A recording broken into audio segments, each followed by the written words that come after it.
Atom. Apakah atom itu? Dan bagaimana struktur atom itu sebenarnya?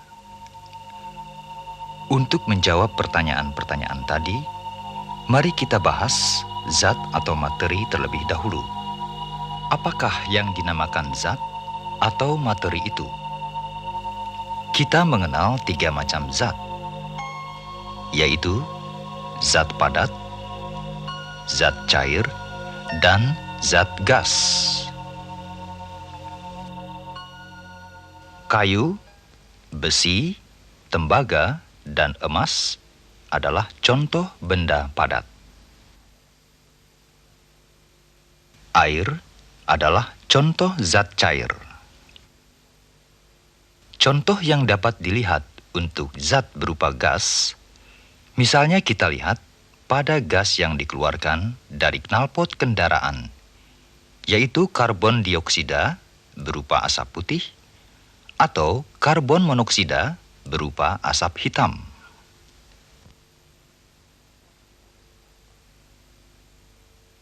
Demikian pula dari sampah yang dibakar, dapat dilihat adanya asap, dan asap itu adalah gas.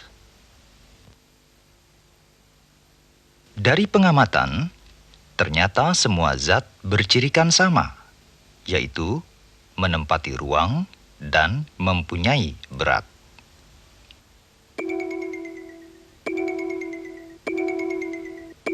Untuk mengetahui hubungan atom dengan zat, perhatikan skema berikut. Zat terdiri dari sejumlah molekul, sedangkan molekul terdiri dari 2 atau lebih unsur. Tiap unsur itu terdiri dari atom-atom. Sebagai contoh, kita lihat zat cair, misalnya air. Air terdiri dari molekul-molekul air, dan molekul air tersebut terdiri dari unsur hidrogen dan unsur oksigen. Tiap satu molekul air terdiri dari 2 atom hidrogen dan 1 atom oksigen. Karena itu, rumus untuk 1 molekul air ditulis H2O. Selanjutnya, apakah atom dari unsur-unsur hidrogen dan oksigen itu? Untuk menjawab pertanyaan ini, mari kita lihat terlebih dahulu sejarah perkembangan teori atom yang dikemukakan para ilmuwan fisika dan kimia. Pertama kali, Demokritus percaya bahwa zat dasar semua atom dalam suatu unsur adalah sama. Perbedaannya terletak pada ukuran, bobot, dan bentuknya saja.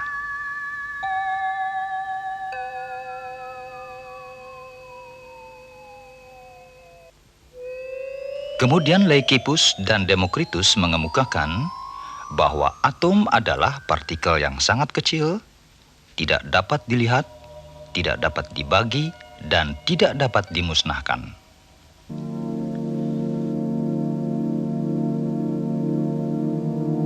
Empedokles menyatakan bahwa ada 4 macam materi atau zat, yaitu tanah, udara, api, dan air. Karena ada 4 macam zat, maka Empedokles menyatakan bahwa ada 4 macam zat dengan atom yang berbeda-beda.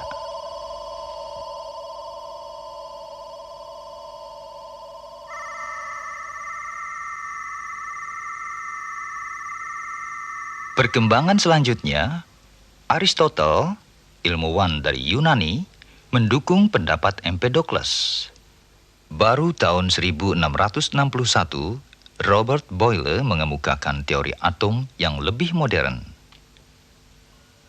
Boyle mengemukakan komponen pembangun dalam sebagian besar materi atau zat dapat digambarkan sebagai benda primitif tertentu yang sangat sederhana dan sangat murni. Benda ini disebut Boyle unsur. Kemudian pada abad ke-19, teori atom ini lebih disempurnakan oleh ahli-ahli lain. Dalton seorang ahli fisika dan kimia berkebangsaan Inggris yang hidup dari tahun 1766 sampai 1844, merupakan orang pertama yang merumuskan atom sebagai partikel yang paling kecil masih mempunyai sifat-sifat kimia yang sama dengan unsurnya. Atom merupakan partikel terkecil yang tidak dapat diuraikan lagi. Atom dalam satu unsur benar-benar sama, tetapi berbeda dengan setiap atom dari unsur-unsur lain. Hal yang sama dari atom-atom itu terletak pada inti yang dikelilingi oleh elektron. Hal yang menunjukkan perbedaannya terletak pada jumlah kulit dan bentuk inti. Bentuk inti dibedakan dengan gambar bulat, segitiga, dan masif. Setelah teori atom Dalton dipakai sebagai panutan dalam waktu yang cukup lama, para ilmuwan mulai memikirkan suatu model atom yang dapat menjelaskan atom lebih terperinci. Tahun 1897, Thomson, seorang ahli fisika Inggris, berhasil memisahkan partikel listrik negatif dari atom dengan menggunakan daya listrik dan daya magnet. Thomson menamakan partikel listrik ini zarah. Partikel listrik negatif yang ditemukan oleh Thomson itu kini dikenal dengan nama elektron dan merupakan bagian penting dari segala atom. Model atom Thomson ini memperlihatkan elektron-elektron tersebar, dan elektron ini selalu bergerak, menimbulkan getaran. Thomson berkesimpulan, elektron merupakan komponen dasar dan universal dari semua materi. Elektron bermuatan negatif, melekat pada suatu medium yang bermuatan positif. Ernest Rutherford mengemukakan teori yang berlainan dengan teori Thomson. Rutherford mengemukakan bahwa muatan positif terpusat di tengah inti yang dikelilingi oleh jajaran elektron dalam jarak tertentu.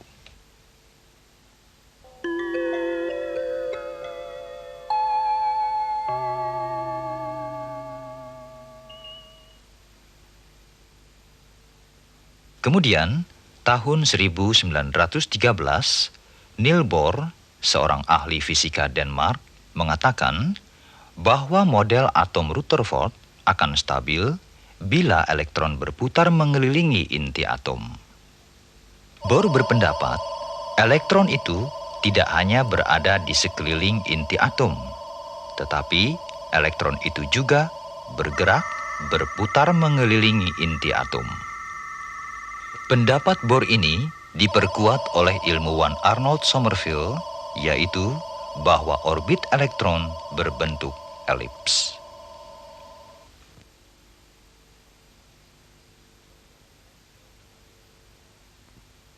Penggabungan teori atom Rutherford, Bohr, dan Sommerfeld memberikan suatu paket teori yang jelas tentang atom.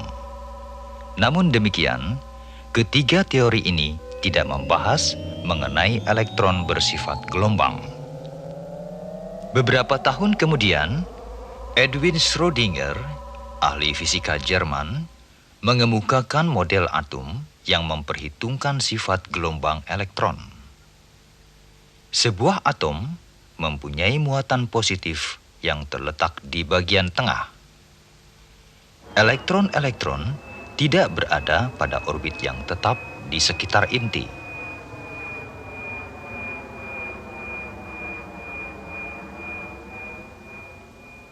Kemudian Rutherford mengusulkan adanya partikel netral di dalam inti atom. Partikel ini disebut neutron.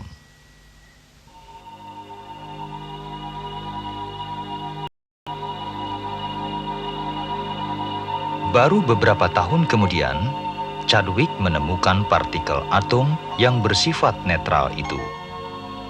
Penemuan neutron oleh Chadwick menghasilkan adanya isotop-isotop.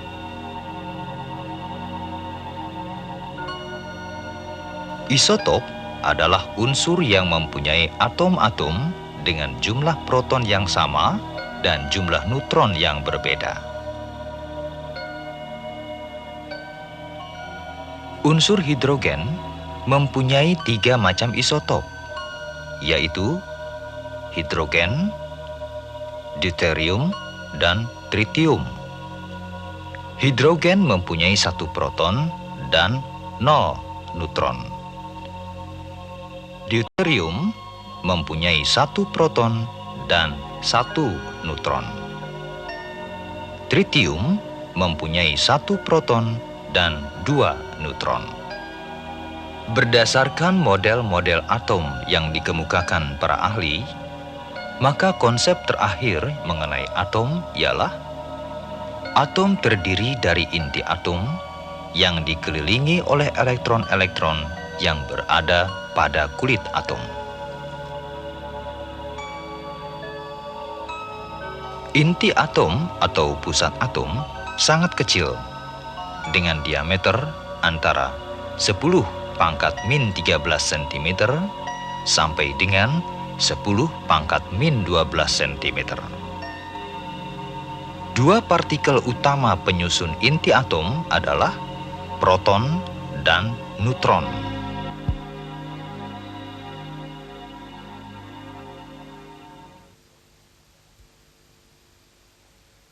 Proton adalah partikel inti yang bermuatan positif. Massa satu buah partikel proton sebesar 1,0072 AMU. AMU merupakan singkatan dari Atomic Mass Unit, atau dalam istilah Indonesia dinyatakan dengan Satuan Massa Atom, disingkat dengan SMA. Neutron adalah partikel inti yang bersifat netral, yang massanya hampir sama dengan proton.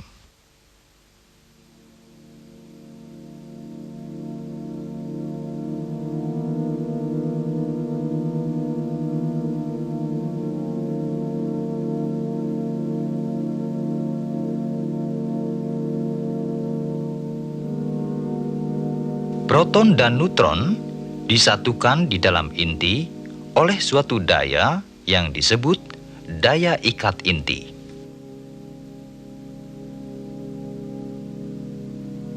Sekarang mari kita lihat bagaimana letak dan posisi elektron dalam suatu atom.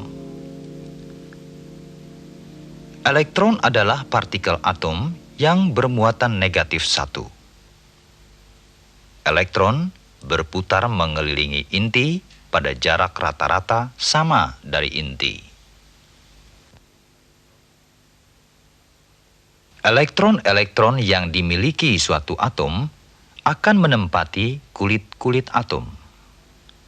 Semakin banyak elektron yang dimiliki oleh suatu atom, akan semakin banyak pula jumlah kulit yang dimiliki oleh atom tersebut. Untuk memudahkan pengertian kita, kulit-kulit ini diberi tanda dengan huruf-huruf atau nomor. Kulit pertama, yang paling dekat dengan inti, disebut kulit K.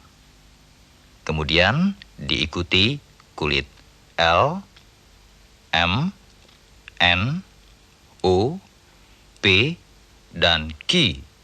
Untuk kulit kedua, 3, 4, 5, 6, dan 7 dari inti.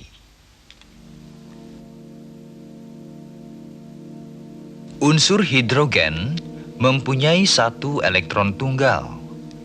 Elektron ini mengisi kulit K. Di dalam atom hidrogen, jumlah elektron sama dengan jumlah proton. Karena itu, atom ini dinamakan atom yang stabil. Mari kita lihat unsur yang lain, Unsur helium yang mempunyai 2 elektron juga mempunyai satu kulit atom, yaitu kulit K.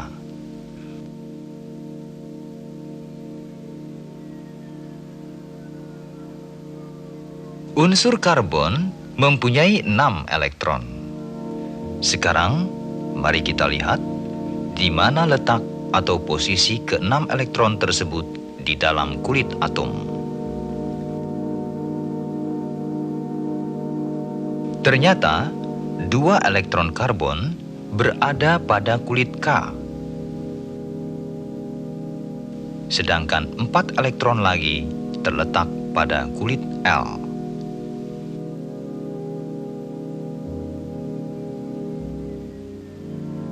Mari kita lihat unsur lain yang mempunyai 10 elektron. Unsur yang mempunyai 10 elektron adalah unsur neon. Dari 10 elektron neon, 2 elektron mengisi kulit K, sedang 8 elektron lagi mengisi kulit L.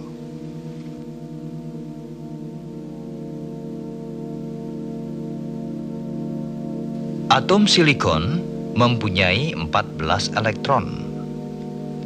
14 elektron ini tersebar di berbagai kulit atom, yaitu 2 elektron mengisi kulit K, 8 elektron mengisi kulit L, sedangkan sisanya mengisi kulit M sejumlah 4 elektron.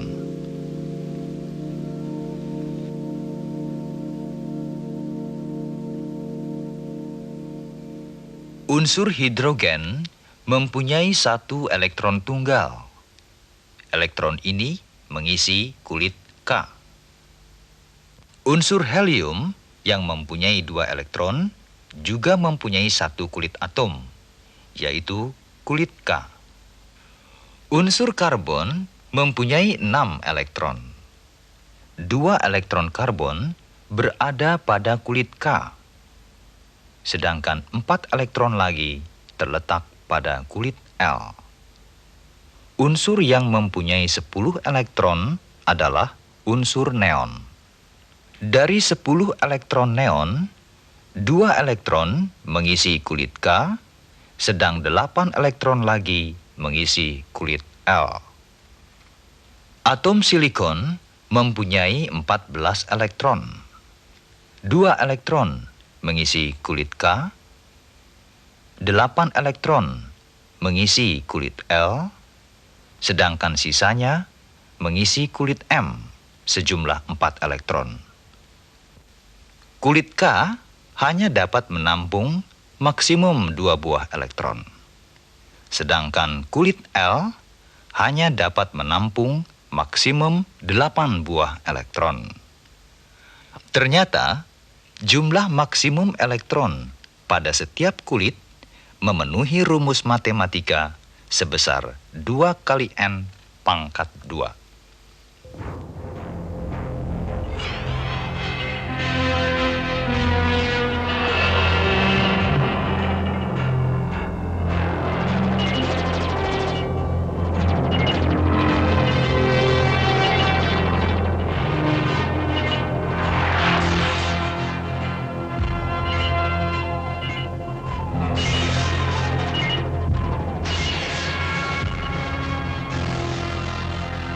Sekarang coba kalian hitung berapa jumlah elektron maksimum yang dapat ditampung oleh kulit N.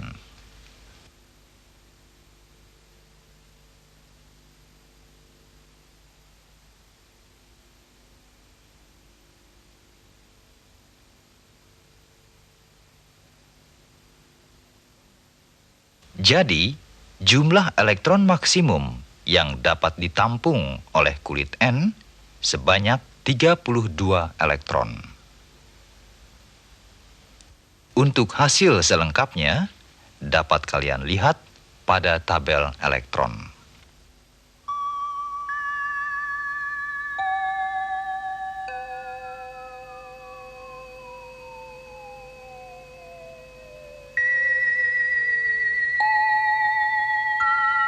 Untuk kulit-kulit berikutnya, pengisian elektron-elektron masih harus tunduk kepada aturan lain yang mengatakan kulit paling luar, yaitu Ki, hanya dapat berisi 8 elektron.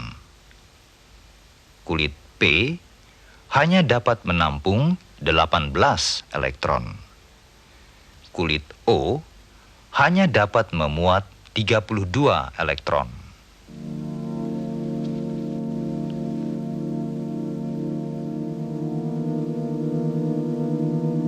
Para siswa, yang penting kalian ingat ialah bahwa kulit atom tidak selalu sama dengan orbit elektron.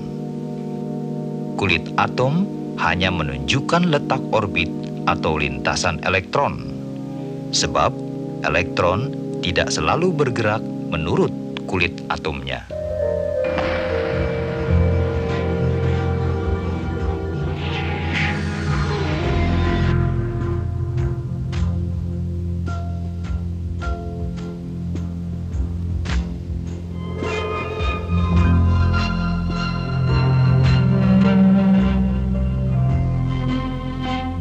Apakah yang terjadi bila satu elektron atau lebih pindah orbit? Suatu atom dikatakan mengalami eksitasi bila salah satu elektron atau lebih pindah orbit karena mendapat tambahan energi.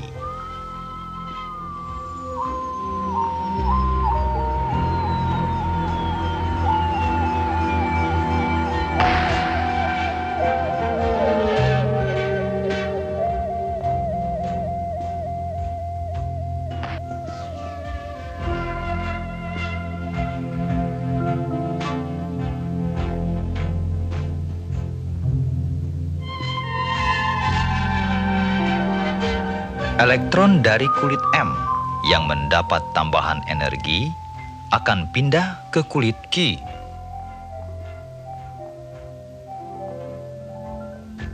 Karena elektron yang tereksitasi ingin selalu kembali ke lintasan semula atau keadaan normal, maka waktu elektron kembali ke lintasan semula, elektron melepaskan atau mengeluarkan energi dalam bentuk foton cahaya.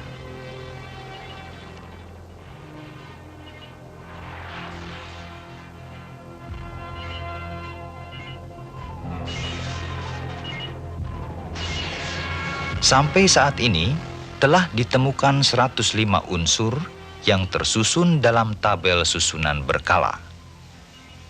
Letaknya unsur dalam susunan berkala berdasar nomor atom. Secara umum, semua atom dapat disimpulkan sebagai berikut. X adalah simbol atom suatu unsur. Z adalah nomor atom yang menunjukkan jumlah proton yang terdapat di dalam inti atom.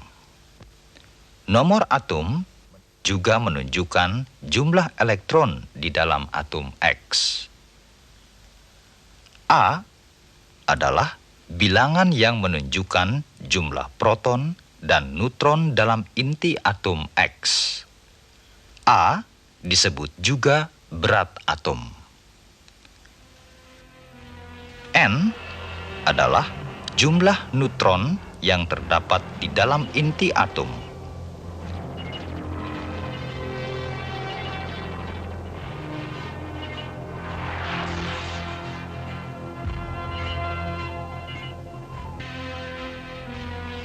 N dapat dihitung dengan jalan A dikurangi Z.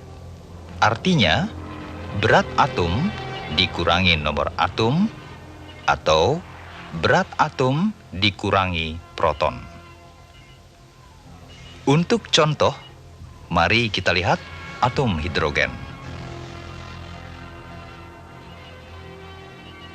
Apakah atom hidrogen mempunyai neutron? Untuk ini dapat digunakan rumus A sama dengan Z ditambah N. N sama dengan A dikurang Z. Bila A sama dengan 1 dan Z sama dengan 1, maka N sama dengan 1 dikurang 1 sama dengan 0. Ternyata atom hidrogen ini tidak memiliki neutron.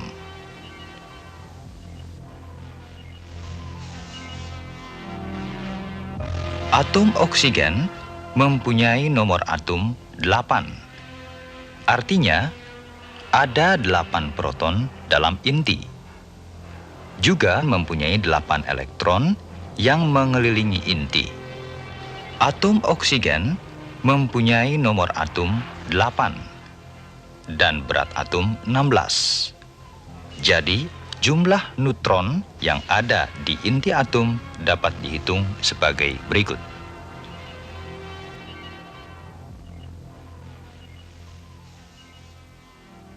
Jadi, atom oksigen mengandung 8 buah neutron di dalam inti. Para siswa, marilah kita lihat sekali lagi hal-hal yang penting dari pelajaran kita pagi ini.